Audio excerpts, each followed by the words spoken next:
मेरा नाम रजनी है। मेरे पास एक जवान बेटी है। मेरी सास तो काफ़ी पहले ही मर चुकी थी, लेकिन मेरे ससुर शहर में रहते थे और हम लोग गांव में रहते थे। मेरे पति की भी 2 साल पहले मौत हो चुकी थी। हम लोग गरीब थे और बड़ी मुश्किल से अपना गुजारा कर रहे थे। मेरे ससुर 1 महीना पहले ही हमारे घर पर रहने के लिए आए थे। वह शहर में कोई काम करते थे। उनके पैसे से हमें कोई मतलब नहीं होता था। ऊपर वाला पोर्शन मेरे ससुर का ही था। मैं और मेरी बेटी नीचे पोर्शन में रहते थे, क्योंकि वह कभी कभी छुट्टियों पर अपने कमरे में रुकने के लिए आ जाते थे। इसलिए हमने उसे खाली छोड़ दिया था। ऊपर वाली पोर्शन में 2 कमरे बने हुए थे। मेरे ससुर ने अपने कमरे के सामने वाले कमरे में कुछ किराएदार रख लिए थे। ससुर अपने कमरे में अकेले ही रहते थे। उसने कहा कि यह लोग जितने भी पैसे देंगे वह सब तुम्हारे होंगे। मैं ससुर की बात सुनकर बहुत खुश हुई थी। मैं लोगों के घर में काम करके अपना और अपनी बेटी का गुजारा कर रही थी। मेरे ससुर बहुत अच्छे आदमी थे। पहले तो उन्होंने कभी हम लोगों का कोई साथ नहीं दिया था, लेकिन अब जब शहर से आए थे हम लोगों के साथ बहुत अच्छा रवैया कर रहे थे। लेकिन अजीब बात यह थी कि मेरा ससुर 3 जवान लड़कों को किराए पर दिया हुआ था। वैसे तो उसके साथ उनकी माँ भी थी। सुना था वह लड़के बहुत पढ़े लिखे हैं और शहर से हमारे गांव में अपने किसी नए बिजनेस की शुरुआत करने के लिए आए हैं। हमारे पूरे गांव में उन लोगों की बहुत चर्चा थी, क्योंकि अगर शहर से कोई इंसान आता था तो उसकी बहुत इज्जत की जाती थी। मेरे ससुर की भी गांव वाले बहुत इज्जत करते थे, क्योंकि हमारे पूरे गांव में गरीब लोग रहते थे। जो इंसान शहर जाता उसको अमीर समझा जाता था और सुना था कि लड़के ऐसा काम करेंगे जिससे हमारे गांव की गरीबी दूर हो जाएगी। हमारे गांव के लोग इन लोगों के आने से बहुत खुश थे। वैसे तो हमारा गांव दिखने में बहुत अच्छा था, क्योंकि हमारे गांव में हर तरह की खेती बाड़ी की जाती थी। उन लोगों के आने की वजह से मेरी बेटी बार बार कहती कि माँ, शायद अब हमारे गांव के हालत बेहतर हो जाएंगे, क्योंकि दादाजी का कहना है कि यह लोग बहुत पढ़े लिखे लोग हैं। यह हमारे गांव में एक अच्छा कारोबार करना चाहते हैं। मेरी बेटी ने मुझसे पूछा कि माँ, यह लोग कब वापस आएंगे। मैंने उसको बताया, बेटी यह लोग हमारे घर के किराएदार हैं, अभी कुछ टाइम तो यहाँ रहेंगे। मेरी बेटी वैसे भी अपने दादाजी से बहुत लगाव रखती थी। मैंने दिल में ठान लिया था कि इस घर में मेरे साथ कोई औरत भी नहीं है। मैं इन लड़कों की माँ से खूब बातचीत किया करूँगी और उनके शहर के रहन सहन के बारे में पूछूंगी। अपने घर में किराएदार आने से मैं सबसे ज़्यादा खुश थी। सबसे ज़्यादा खुश तो मैं इस बात से थी कि घर में मेरे साथ रहने वाली कोई औरत आ गई थी। अगले दिन उस औरत के लड़के घर से काम करने के लिए निकल गए, तो मैं उस औरत से बातें करने के लिए ऊपर वाले पोर्शन में चली गई। तभी सीढ़ियों पर ही मेरे ससुर ने मुझे रोक लिया और कहने लगे, बहू कहाँ जा रही हो। मेरे ससुर का यह बात पूछने की स्टाइल बड़ा ही अजीब लग रहा था। मुझे मेरे ससुर ने बातों में लगा लिया और ऊपर जाने नहीं दिया। मैं समझ रही थी कि जरूर कोई ना कोई बात है। मैंने देखा कि मेरे ससुर रास्ता घेर कर सीढ़ियों पर ही खड़े हो गए थे, जैसे वो बहुत बेचैन हो। इतनी ही देर में हमारे घर पर खटखटाने की आवाज़ आने लगी। तभी मेरे ससुर बोले, बहू लगता है दरवाजे पर कोई आया है। वो कहने लगे, बहू तुम दरवाजे पर जाकर देखो कौन है। किराएदार औरत से क्या बातें करोगी, यह आम सी औरत है। वैसे भी यह इस टाइम बहुत थकी हुई है, इन्हें आराम की ज़रूरत है। मैंने अपने ससुर से कहा, मैं कौन सा इनको तंग करने के लिए आई हूँ। थोड़ी देर बातचीत करूँगी और वापस नीचे आ जाऊँगी। मैं अच्छी तरह से समझ गई थी कि मेरे ससुर मुझे ऊपर जाने नहीं देना चाहते थे।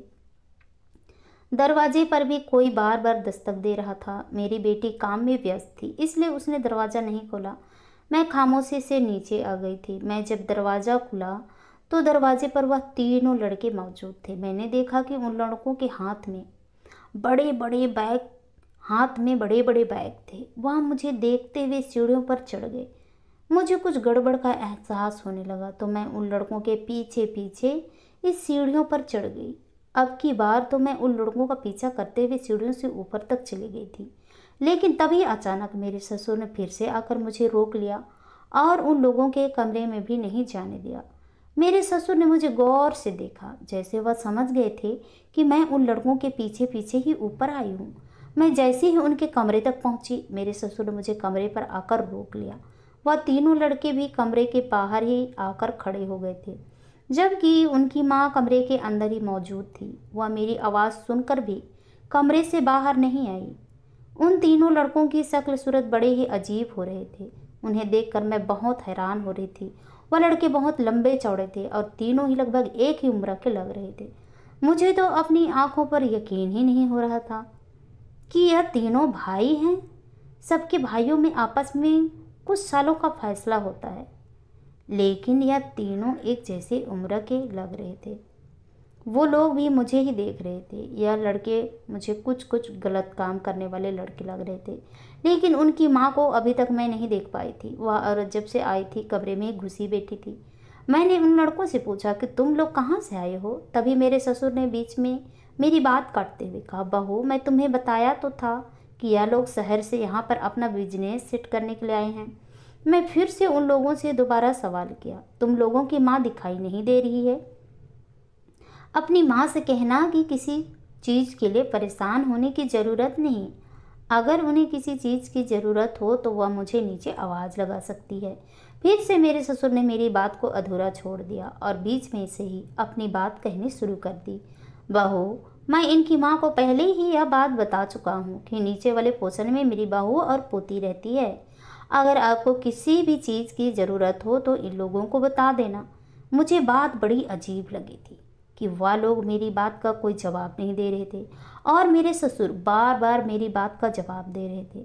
मुझे तो ऐसा लग रहा था जैसे ये लोग गूंगे हैं और सिर्फ बोलना मेरे ससुर को ही आता है। वह तीनों लड़के लगातार मेरे ससुर की शक्ल को देख रहे थे और मेरे ससुर उन लड़कों की तरफ देख रहे थे। मेरी कुछ भी समझ में नहीं आ रहा था। मुझे लगा शायद लड़के भी मुझसे बात करना नहीं चाहते हैं और उनकी माँ भी मुझसे बात करने में नखरे दिखा रही है। मैं उन लोगों से कहा, चलो आराम करो, मैं शाम को आपके लिए चाय लेकर आऊँगी। लेकिन हैरानी तो मुझे तब हुई जब मैं अपने घर के ऊपर वाले पोर्शन के लोगों के लिए चाय की ट्रे लेकर ऊपर गई कि मेरे ससुर ने तो पहले ही चाय बना ली थी और ट्रे में रखकर उनके कमरे में लेकर जा रहे थे। मैंने अपने ससुर से कहा, पापा जी आपको चाय बनाने की क्या ज़रूरत थी? मैं तो सुबह आपसे कह गई थी कि शाम की चाय लेकर आ जाऊंगी। मेरे ससुर मुस्कुराकर कहने लगे, बहू तुम्हें परेशान होने की कोई ज़रूरत नहीं, मैं इन लोगों का ख्याल रख लूँगा। हमारे किराएदार होने के साथ साथ यह हमारे मेहमान भी तो हैं। इन्होंने भी तो मेरा बहुत साथ दिया है। यह बात करने के बाद मेरे ससुर खामोश हो गए थे। मैं उनकी इस बात का मतलब समझ नहीं पाई थी। वह मुझसे कोई बात करते करते रुक गए थे। मैं उनकी तरफ बड़ी हैरानी से देख रही थी। मुझे अपने ससुर की आंखों में एक अजीब सी शर्मिंदगी साफ नजर आ रही थी। लगता था जैसे वह मुझे किसी बात पर बहुत शर्मिंदा हो रहे हैं। मेरे ससुर कहने लगे, बहू अब तो इन लोगों को हमारे घर पर काफ़ी दिन तक रहना है और तुम कब तक इन लोगों का ख्याल रखेगी? मैं इन्हें यहाँ लेकर आया हूँ तो मुझे ही इनका ख्याल रखना होगा, इसलिए तुम्हें ऊपर ज़्यादा आने की ज़रूरत नहीं। तुम बेवजह परेशान हो रही हो। मैं इन लोगों को खुद हैंडल कर लूँगा। मैं इन लोगों के साथ व्यस्त रहता हूँ तो मेरा सारा ध्यान बढ़ जाता है। यह तीनों लड़के बहुत अच्छे हैं। शहर में भी मैं इन लोगों के साथ ही रहा करता था। वहाँ पर यह लोग मेरा ख्याल रखते थे और यहाँ पर मैं इन लोगों का ख्याल रख रहा हूँ। फिलहाल मैं नीचे अपने पोषण में आ गई थी। मेरे दिमाग में अभी तक वही बात घूम रही थी, तीनों लड़कों की माँ क्यों मेरे सामने नहीं आ रही थी और वह लड़के भी मुझसे कोई बात क्यों नहीं कर रहे थे जिसे मैं बात करने की कोशिश कर रही थी, जबकि मेरे ससुर उन लोगों से बहुत चिपक रहे हैं। नीचे आने के बाद मेरी बेटी ने मुझे सोच विचार करते हुए देखा तो उसने कहा कि माँ, आपको इन लोगों के बारे में ज़्यादा सोचना नहीं चाहिए। मुझे किसी गड़बड़ी का एहसास हो रहा था। मैंने अपने दिल में बैठा लिया था कि मैं कल भी सुबह का नाश्ता और दोपहर का खाना लेकर ऊपर ज़रूर जाऊंगी और ऊपर जाकर ज़रूर लड़कों की माँ को खुद देखूंगी। मेरे ससुर उन लोगों की बहुत ज़्यादा इज्जत और कदर कर रहे थे। अगले दिन फिर से वह लड़के सुबह के वक्त घर से चले गए थे, जबकि मेरे ससुर ऊपर ही मौजूद थे और उन लड़कों की माँ भी ऊपर ही थी। मैं जैसे ही ऊपर गई यह देखकर मैं हैरान रह गई कि किराएदार वाले कमरे में तो ताला लगा हुआ था, दरवाज़ा बंद था और मेरे ससुर का कमरा खुला हुआ था। मैं अभी यह सब खड़ी हुई सोच ही रही थी कि लड़कों की माँ आखिर कहाँ चली गई है, क्योंकि मैं तो सिर्फ उन तीनों लड़कों को ही घर से निकलते हुए देखा था। उतनी ही देर में वह तीनों लड़के भी ऊपर आ गए थे। मुझे देखते ही वह लड़के बहुत घबरा गए और उनके आने की आवाज़ सुनकर मेरे ससुर भी अपने कमरे से बाहर निकल आए। मैंने देखा कि आज फिर उन तीनों लड़कों के हाथ में बड़े बड़े बैग मौजूद थे। मुझे देखकर उन लड़कों ने जल्दी से कमरे का ताला खोलकर वह बैग कमरे के अंदर रख दिए। मैंने कहा, इस बैग में क्या है? तभी जल्दी से मेरे ससुर ने आकर कहा कि यह लोग बाहर घूमने के लिए गए थे। यह लोग हमारे गांव से कुछ खरीदारी कर कर लाए हैं या हमारे गांव की कुछ चीज़ शहर ले जाकर अपने रिश्तेदारों को दिखाना चाहते हैं। और वह लड़के फिर से खामोश खड़े हुए थे। क्या उन लोगों ने इतनी ज़्यादा शॉपिंग की थी? फिर मैं अभी तक यही सोच रही थी कि इन तीनों लड़कों की माँ कहाँ है। तभी मेरे ससुर ने कहा कि अरे बहू, क्या तुम्हें इन लोगों की जासूसी करने के अलावा कोई काम नहीं है? क्या बार बार तुम किसी न किसी बहाने से ऊपर आ जाती हो? इन लड़कों की माँ छत पर गई है। उसने कपड़े धोए थे और छत पर कपड़े सुखा रही है। मैंने तुम्हें कितनी बार समझाया है, तुम इनका खाना कुछ भी मत लेकर आया करो। मैं तुम्हें कहा था कि मैं इन लोगों का खुद ख्याल रख लूँगा। अपने ससुर की बात सुनकर मैं हैरान रह गई थी कि आज उन्होंने मुझे किस तरह से बात की थी। मैं अपने ससुर को ऐसे गुस्से भरा लहजा देखकर खामोशी से नीचे आ गई थी और अब मैंने ठान लिया था कि मैं अब कोई भी खाने पीने की चीज़ ऊपर लेकर नहीं जाऊंगी। और मैंने यह भी ठान लिया था कि मैं इन लड़कों की माँ से मिलकर ही रहूंगी और उस टाइम पर ऊपर जाऊंगी जब मेरे ससुर और तीनों लड़कों में से कोई भी घर में मौजूद नहीं होगा। वैसे भी उन लोगों को हमारे घर पर रहते हुए 10 दिन गुजर गए थे और मैं अभी तक उन लड़कों की माँ को नहीं देखा था, जबकि हमें और सारे गांव वालों को यह बात बताई गई थी कि यह 3 लड़के और उनकी माँ हमारे घर पर किराए पर रह रही हैं। लेकिन अगले दिन मेरे ससुर ने बताया कि कल रात उन लड़कों की माँ की बहुत ज़्यादा तबीयत खराब हो गई थी। इस वजह से उनकी माँ को इलाज के लिए शहर भेज दिया गया है। मैं तो यह सोचकर हैरान हो रही थी कि वह लोग भी तो इस घर में ही रहते थे। हमें उनकी तबीयत के बारे में क्यों नहीं बताया गया? और हमें भी तो पता भी नहीं चला कि लड़कों की माँ को शहर कब भेज दिया गया। फिलहाल उन लड़कों की माँ तो हमारे घर से जा चुकी थी। लेकिन ये लड़के जब भी हमारे घर में आ रहे थे, उनके हाथ में बड़े बड़े बैग होते थे और घर से बाहर जाते तब भी बड़े बड़े बैग लेकर जाते थे। या इतने बड़े बड़े बैग का किस्सा मेरे कुछ समझ में नहीं आ रहा था। शुरू के दिनों में तो यह लोग शॉपिंग कर रहे थे, लेकिन क्या इतनी ज़्यादा शॉपिंग? यह लोग रोज़ क्या कर रहे थे? माना कि यह लोग शहर से गांव आए हुए थे, लेकिन हमारे गांव में इतना भी अच्छा सामान नहीं मिलता था कि यह लोग रोज़ खरीद कर ला रहे थे। दोपहर के टाइम पर मेरे ससुर मेरी बेटी से बातें कर रहे थे। उनकी बातों के अंदाज से मुझे लग रहा था जैसे वह कुछ शर्मिंदा हो रहे हैं और वह मुझसे भी बात करने लगे और कहने लगे, बहू, उस दिन मैंने तुमसे जिस तरह से बात की उसके लिए मैं शर्मिंदा हूँ। यह 3 लड़के हमारे घर पर मेहमान की तरह हैं। शहर के लोगों को ज़्यादा बातचीत पसंद नहीं होती, इसलिए मैं नहीं चाहता कि तुम ज़्यादा इनके सामने आओ। तुम बेवजह बीच में बात करने आ जाती हो तो इन लोगों को परेशानी होती है। मेरे ससुर की यह बात यकीन करने लायक तो नहीं थी। भला वह लोग मेरी किस बात का कोई जवाब भी नहीं देते थे। फिर आखिर उन लोगों को मेरी बातचीत से क्या दिक्कत हो रहा था? मेरे दिमाग में मैं अभी तक यही सोच रही थी कि आखिर उन लड़कों की माँ कहाँ गई और यह लड़के रोज बैग में क्या लेकर आते हैं। ना तो उन लड़कों की माँ से मेरी कोई बातचीत हो चुकी थी और ना ही यह लड़के मेरी बात का कोई जवाब देते थे। एक दिन मैंने ही जानने की कोशिश की कि लड़कों के बैग में ऐसा क्या होता है। तब भी फिर से मेरे ससुर ने मुझे लड़कों के कमरे में जाने से रोक दिया और उन्होंने कहा कि बहू, मैं कितनी बार मना किया है कि ऊपर मत आया करो। अब की बार मैंने सोच लिया था कि लड़कों से यह सब जानने के लिए मैं उनसे घर के बाहर ही बातचीत करूंगी, क्योंकि मेरे ससुर घर में रहते हुए तो इन लोगों से मेरी बात नहीं होने दे रहे थे। अगले दिन जब सुबह सुबह वह लड़के घर से बाहर बैग लेकर निकले तो मैं भी उनके पीछे पीछे घूंघट के आड़ करके घर से निकल गई। वह हमारे गांव में ही रहने वाले एक आदमी के घर में चले गए थे। मैं भी उस घर के दरवाजे पर खड़ी हो गई। उस घर के आसपास कोई मौजूद नहीं था। उन लोगों ने घर के अंदर जाकर दरवाजे को अंदर से बंद कर लिया था। खिड़की भी अंदर से बंद थी, इसलिए मैं खामोशी से अपने घर पर आ गई और उन तीनों लड़कों का दरवाज़ा पर खड़े होकर इंतजार करने लगी कि जब भी लड़के ऊपर जाएंगे तो मैं उनसे पूछूंगी। दोपहर के टाइम पर वह तीनों लड़के अपने बैग लेकर वापस आ रहे थे। तभी मैंने उनको ऊपर जाने से रोक लिया और कहा कि तुम लोग इस बैग में क्या लेकर आते जाते रहते हो। वह लोग मेरी बात सुनकर कंफ्यूज हो गए। तभी मेरे ससुर फिर आ गए और मैं अपने ससुर से यही कहा कि ना जाने हमारे घर में क्या हो रहा है। यह लड़के रोज बड़े बड़े बैग लेकर घर के बाहर जाते हैं और वही बैग घर के अंदर लेकर आते हैं। आखिर इस बैग के अंदर क्या होता है, मैं यह सब कुछ जानना चाहती हूँ। तभी मेरे ससुर भी आ गए और मैं अपने ससुर से यही कहा कि ना जाने हमारे घर में क्या हो रहा है। यह लड़के रोज बड़े बड़े बैग से लेकर बाहर जाते हैं और वही बैग घर के अंदर लाते हैं। आखिर बैग में होता क्या है। मेरे ससुर ने कहा, बहू मैंने तो तुम्हें पहले ही बता चुका हूँ कि यह लोग बाजार से शॉपिंग करने आए हैं। मैंने कहा इन लोगों को यहाँ पर रहते हुए 1 महीने से ज़्यादा हो गया, भला इतनी शॉपिंग कौन करता है। मुझे अपने ससुर की बात पर यकीन नहीं आ रहा था। मैंने कहा मुझे बैग खोल कर दिखाओ। इन तीनों लड़कों में से तो कोई भी लड़का बोल नहीं रहा था।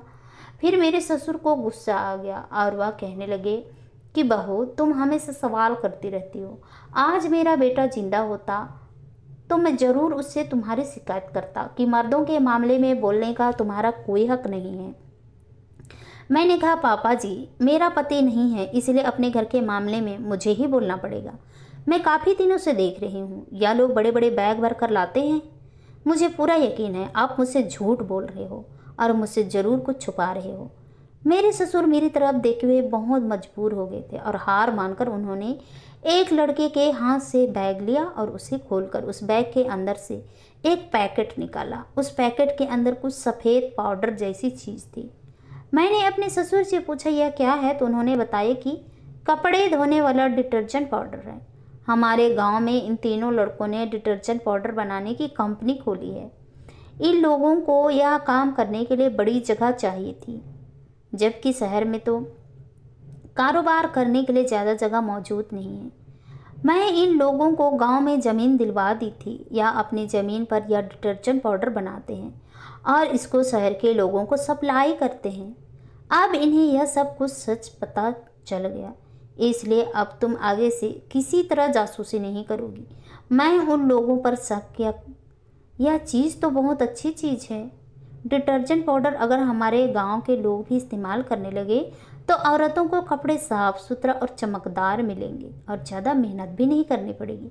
ससुर ने कहा कुछ दिनों बाद हम यह डिटर्जेंट पाउडर गांव के लोगों को भी बेच देंगे, पर पहले शहर में बेचना चाहते हैं। मैं उन लोगों की बात सुनकर बेफिक्र हो गई थी। वह तीनों लड़के और मेरे ससुर ऊपर अपने कमरे में चले गए थे।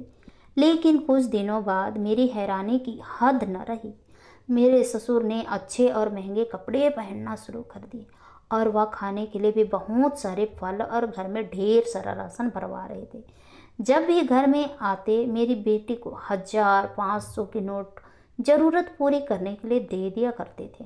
इस तरह मेरी बेटी बहुत खुश हो जाती थी। मैं भी यह देखकर हैरान थी कि मेरे ससुर के पास इतने ज़्यादा पैसे कहाँ से आ रहे हैं। मेरे ससुर कोई काम तो नहीं करते थे, सिर्फ उन्होंने किराए पर कमरा ही दिया हुआ था। अब हमारे पास पैसे की कोई कमी नहीं रही थी।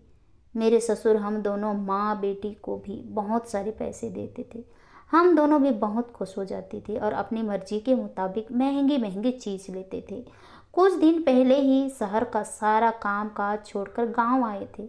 सारे गांव वाले भी हमारे बदलते हुए हालात देखकर हैरान थे। मैंने एक दिन अपने ससुर से सवाल किया, पापा जी आपके पास इतनी ज़्यादा पैसे कहाँ से आते हैं। तो वह कहने लगे, बहू तुमने बहुत परेशानी देखी है, अब मैं तुम्हें गरीबी की दिन नहीं दिखाना चाहता। तुम्हारी बेटी भी जवान हो रही है, इससे शादी करने का टाइम आ गया है। इसके लिए अच्छा रिश्ता देखकर इसकी खूब धूमधाम से शादी कर देंगे। लेकिन मुझे फिर भी कुछ गड़बड़ लग रही थी। मैंने फिर से अपने ससुर से कहा कि आप ऐसा कौन सा काम कर रहे हो। मेरे ससुर ने कहा कि तुम्हें अपने ससुर पर शक हो रहा है। मैं कोई गलत काम नहीं कर रहा। मैं इन शहर वालों लड़कों का डिटर्जेंट पाउडर बनाने में साथ दे रहा हूँ, इनके साथ काम में हाथ बटाता हूँ, तो यह लोग मुझे भी पैसे दे देते हैं। मुझे अपने ससुर की बातों पर शक हो रहा था कि वह ज़रूर मुझसे कुछ छुपा रहे हैं और झूठ बोल रहे हैं, क्योंकि मेरे ससुर का हुलिया तो बदल गया था, लेकिन उन लड़कों का हुलिया वैसा का वैसा था। वह लड़के तो अच्छे कपड़े भी नहीं पहन रहे थे, जबकि कारोबार को के वही लोग मालिक थे। मेरे ससुर को तो वह सिर्फ काम में हाथ बटाने के लिए पैसे ही दिया करते थे। मेरी कुछ भी समझ में नहीं आ रहा था, और फिर सिर्फ हाथ बटाने के मेरे ससुर को इतनी ज़्यादा पैसे दिए जा रहे थे। फिर उन लड़कों के पास मेरे ससुर से भी ज़्यादा पैसा होना चाहिए, और तब भी वह हमारे घर पर किराए पर रह रहे हैं। अगर वह चाहे तो हमारे गांव में ही अपना दूसरा मकान ले सकते हैं, बल्कि मकान क्यों, कोई हवेली खरीद सकते हैं और नौकर रख सकते हैं, पर ऐसा कुछ भी नहीं था।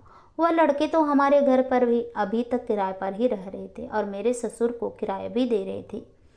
मुझे तो बहुत हैरानी हो रही थी। सारे गांव वाले इस कहानी से बेखबर थे, और गांव के बाकी सारे लोग भी यही बात नोट कर रहे थे जो मैं कर रही हूँ।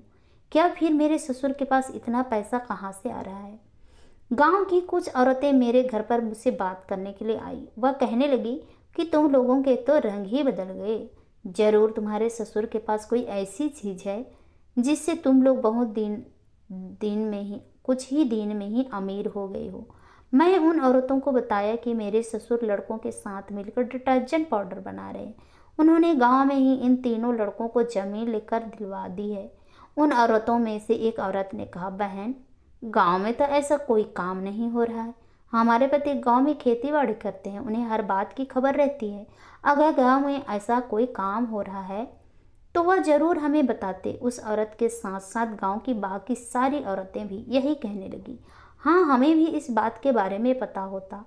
तुम और तुम्हारे ससुर जरूर हमसे कुछ छुपा रहे हो।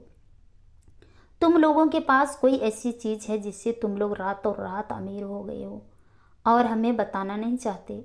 अगले ही दिन मेरे ससुर बड़ा सा बैग लेकर सीढ़ियों पर चल रहे थे। तभी अचानक उनका पैर फिसल गया और वह सीढ़ियों से नीचे गिर गए। उनके पैर पर काफ़ी मोच आई थी। मैंने उसको संभाला और उनको उनके कमरे तक लेकर गई। मेरे ससुर से चला भी नहीं जा रहा था। उनके पैर में सूजन आ गई थी। मैंने देखा था कि मेरे ससुर लड़कों के साथ काफ़ी दिनों से ही नहीं जा रहे थे, फिर भी रोजाना उसके पास बहुत सारे पैसे रखे हुए होते थे। अब तो मुझे पक्का यकीन हो गया था कि जरूर मेरे ससुर कोई ना कोई गड़बड़ कर रहे हैं। वह कोई ऐसा गैर कानूनी काम कर रहे हैं जिससे वह इतने सारे पैसे कमा रहे हैं, वरना कोई भी इंसान बिना मेहनत के इतने सारे पैसे नहीं कमा सकता। अगले दिन हमारे गांव में शहर के कुछ लोग आए थे। या लोग हमारे घर पर छापा मारने के लिए आए थे। मैं तो हैरान रह गई थी, बल्कि मेरे तो पैरों तले से जमीन निकल गई थी। भला हमारे घर में ऐसा क्यों हो रहा है कि यह लोग हमारे घर में छापा मारने की कोशिश कर रहे थे? आगे बढ़कर मेरे ससुर सारी बात संभालने की कोशिश कर रहे थे और मुझे घर से जाने के लिए कह रहे थे, लेकिन मैं अब अपने ससुर की कोई बात नहीं सुनने वाली थी। आखिर मैं भी जानना चाहती थी वो लोग कौन हैं और हमारे घर के बारे में बुरा भला क्यों कह रहे हैं। वो लोग हमारे घर में रहने वाले तीनों किराएदार लड़कों को अपने कब्जे में ले लिया। उन लोगों के पास बंदूक भी मौजूद थी। पता चला कि वो मामूली लोग नहीं बल्कि यह बिना वर्दी वाले पुलिस हैं। हमारे गांव में पुलिस आ गई थी। पुलिस वाले उन तीनों लड़कों को लेकर हमारे घर से चले गए। वहां जाकर उन्होंने उन लोगों के बड़े बड़े बैग को अपने कब्जे में ले लिया। उन पुलिस वालों ने मेरे ससुर के हाथ में भी हथकड़ियाँ डाल दी थी। मैं परेशान हो गई थी कि भला मेरे ससुर ने ऐसा क्या किया था कि पुलिस ने उनको हथकड़ियाँ पहना दी। सारे गांव वाले भी तमाशा देख रहे थे। हमारे गांव में सारे लोग जमा थे। पुलिस वालों के साथ गांव का सरपंच भी मौजूद था। पुलिस वालों के तेवर बहुत खराब हो रहे थे। मेरे ससुर भी बहुत शर्मिंदा और परेशान लग रहे थे। सरपंच ने कहा, जब तुम गांव में इन तीनों लड़कों को लेकर आए थे तो तुमने ही कहा था कि उनकी माँ भी है। तुमने मुझसे झूठ बोला था। तुम गांव के भोले भाले मासूम लोगों को बेवकूफ़ बना रहे थे। फिर पुलिस वालों ने कहा कि हम तुम्हारी सच्चाई सारे गांव वालों को बताना चाहते हैं। मेरे ससुर कहने लगे, मैं कोई गलत काम नहीं कर रहा, तुम लोगों को गलतफहमी हुई है।